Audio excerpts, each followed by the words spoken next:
Why are all the cards declined? They're sitting at the table embarrassed. Fix this right now. My mom screamed into the phone.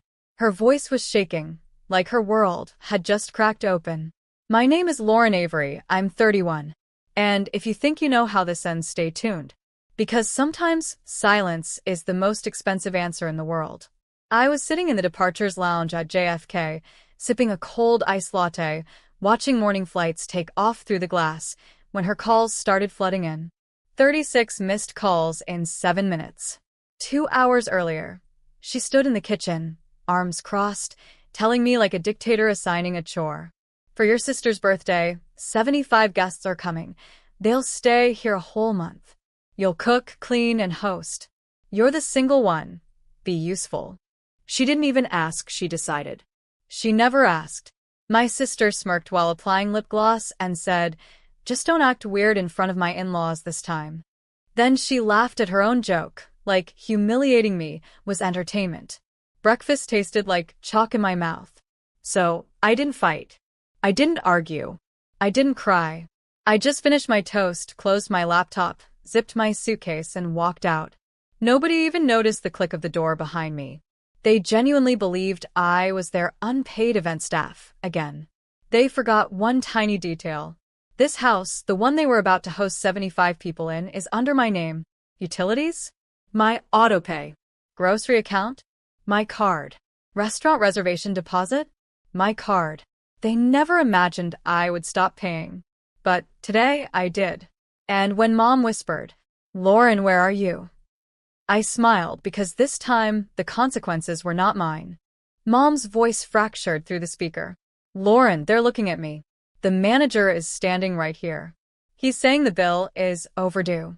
Please say you didn't do this to us." Funny how the same woman who raised her hand at me for saying no to chores suddenly learned how to say please. But I didn't respond. I dropped the call. Because this moment, this exact humiliation was earned. Let's rewind to yesterday evening, the moment before everything snapped. They had a family group meeting about my money, while I was sitting right there at the table like a ghost. Mom said, "We shouldn't use our own cards. Lauren earns enough. Everything will go under her tab. She's obligated. We raised her." My sister giggled. Of course. She never says no anyway. Her future mother-in-law smirked. Some children are born givers. She should be grateful she can serve. They talked about me in third person. Like I wasn't even human. Like I was a function. Funding machine. Workhorse. Hotel maid. None of them noticed that I was staring directly at them, memorizing every word while pretending to stir my soup. I didn't slam the chair. I didn't storm upstairs. I didn't threaten them. I simply went to my room afterward, sat in the dark for 1 hour, letting the silence shape my decision. And then I canceled every single autopay one by one, methodically, without emotion. Electric, water, internet, cleaning service, grocery deliveries, the restaurant deposit. Every line item that quietly ran through my bank gone. So now 75 guests were sitting in a restaurant stunned. And Mom was finally realizing what happens when the quiet one stands up. Mom tried again, but this time she didn't yell. Her voice was tiny, brittle, like her throat was full of needles. "Lauren, sweetheart, where are you? Just tell me where you are. We can fix this. Your sisters-in-laws are furious. Your uncle said he might call the police." I set my phone screen down and let it vibrate against the airport bench. I didn't owe them a rescue. Not this time. Not ever again. A year ago, I would have run back like a firefighter to a burning house, trying to save everyone but myself. Not anymore. Not after what happened when I needed them. Last winter, when I got pneumonia, I called Mom coughing all night, asking if she could stay with me just one evening. She said, "I'm not your nurse. You're grown. Handle it." My sister posted Instagram stories from a spa that day while I lay under blankets shaking, fever hallucinating, alone. And when I recovered, they still expected fresh groceries stocked every Sunday and full refrigerator during their visits. That's when I learned. Love without respect is just free labor. So this time I didn't feel guilty. No shaking hands. No second guessing. No panic. I chose myself, calmly, like choosing the right flight. I rolled my suitcase toward the gate. The departure board above me blinked. Los Angeles, Seattle. Boarding in 12 minutes. I wasn't flying away to hide. I was flying away to live. To take the job interview that they told everyone I didn't deserve. To spend MY money on MY life, not on people who would gladly starve me to feed strangers. And as I scanned my boarding pass, my phone buzzed again. This time it wasn't Mom. It was Dad. Dad didn't call often, and when he did, it was usually cold, strategic, calculating, a CEO tone, not a father tone. But this time, his voice broke on the second word. Lauren, where are you? I didn't answer immediately. All I could hear behind him were voices, angry voices, restaurant noise, silverware clinking, chairs scraping, women whisper crying, waiters asking for alternate payment methods. Then Dad exhaled sharply. This is humiliating, he muttered, like the only thing that mattered was the shame, not me, not how I felt, not how they treated me. What do you want from me? I asked calmly. Dad lowered his voice even further. The bank says the cards are frozen. And the restaurant says the VIP suite is already charged $7,300. We need you to fix this. Your mother is having a breakdown. People are watching. Lauren, just do this one thing. I almost laughed. One thing? For 11 years, everything was just one thing, and every one thing became another one, until there were hundreds. Grocery runs, event payments, dress deposits, trip pre-booking, surprise gifts, loan transfers, utility bills, house repairs, insurance claims. They treated me like an ATM with a pulse.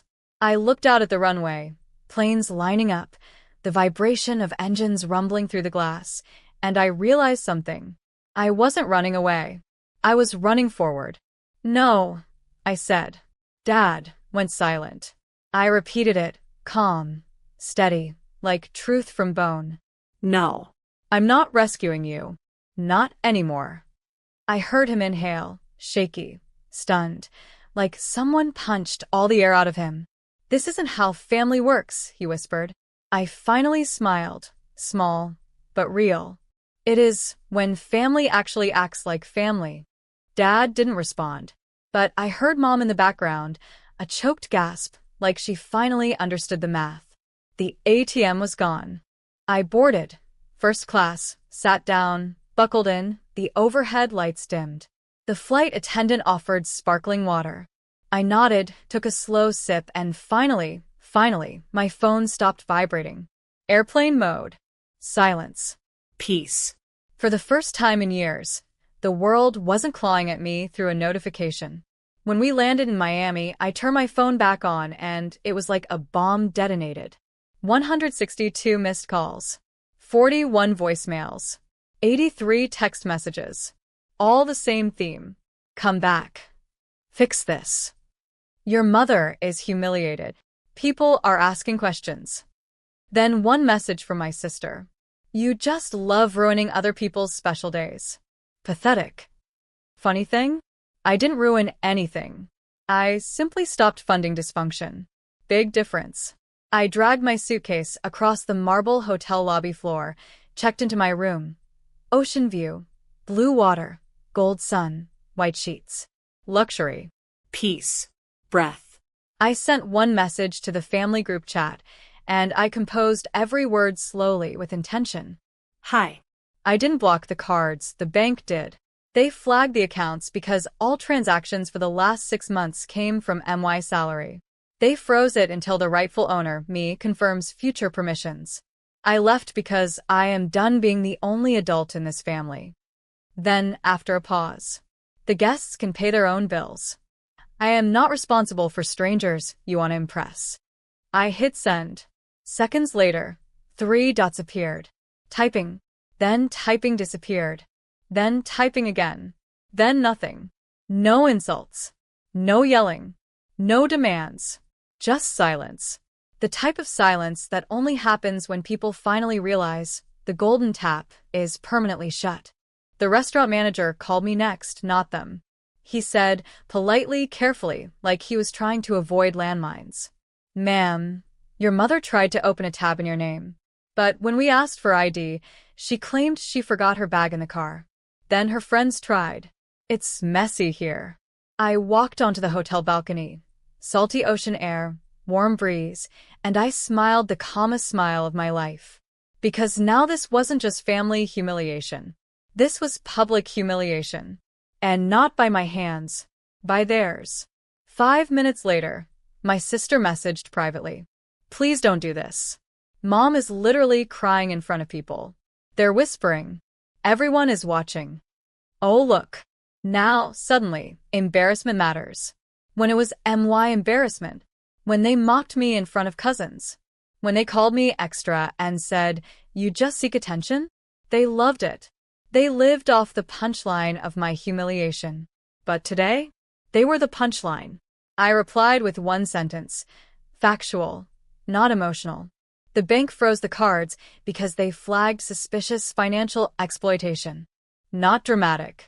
Not cruel. Just the truth. And that sentence? Oh, that sentence sent them into absolute meltdown. Because exploitation is a legal word, not a family word. Then Dad tried the final manipulation move of all manipulation moves. We're family. This is not how things are supposed to go. And I responded the only way I've ever wanted to respond in my entire adult life. Family doesn't abuse the person who funds them. Read it again. Because that line hit them harder than any freeze notification ever could. That evening, right as the sun was dropping into the ocean, my phone buzzed again. But this time it wasn't texts. It was FaceTime. Mom. Dad. My sister. All three squeezed into the restaurant hallway, red-eyed, frantic, whisper-yelling like hostages who suddenly realized they were not in control anymore. Dad tried to go calm, authoritative voice like he always does when he feels cornered.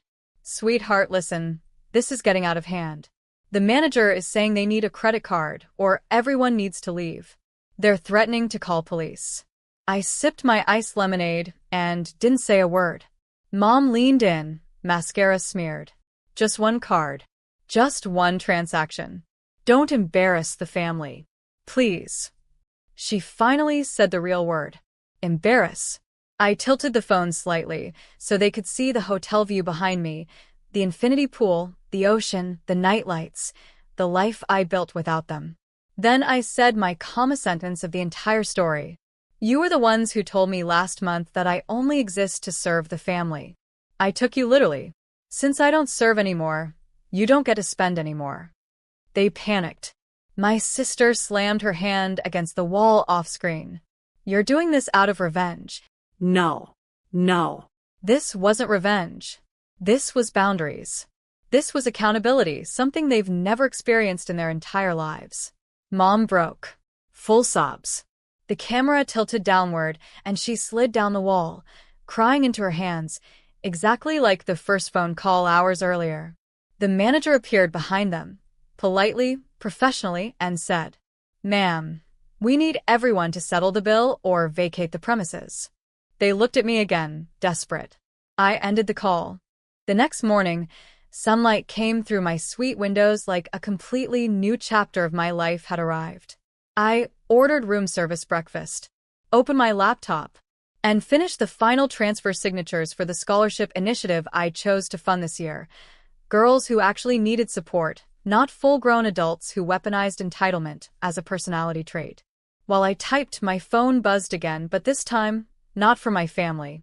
It was the restaurant's legal department. They emailed documentation showing my parents tried to present a fake business card to cover the bill, then tried to convince the manager they were VIP partners.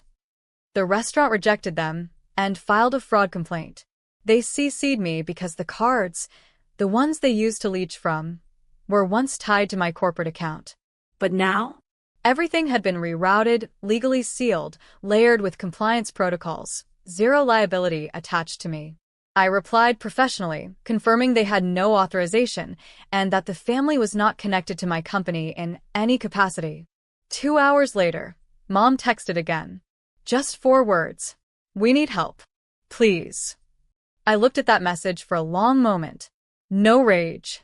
No pain. Just clarity. Helping them now would not be love, it would be enabling the same cycle of entitlement they built themselves on. So I typed back. Help comes from growth, not from access. And I turned my phone off. That night, while the 75 guests scrambled, while my parents scrambled, while the group chat flooded with blame, hysteria, finger-pointing, I was sitting by the pool, feet in warm water, coconut drink in hand, laughing with people who actually show up. People who build, not take. People who love, not leech. My chosen family. My real family. For the first time in my life, I finally understood. Blood does not define loyalty. Behavior does. And freedom doesn't start when they apologize. It starts the moment you stop explaining why you deserve better.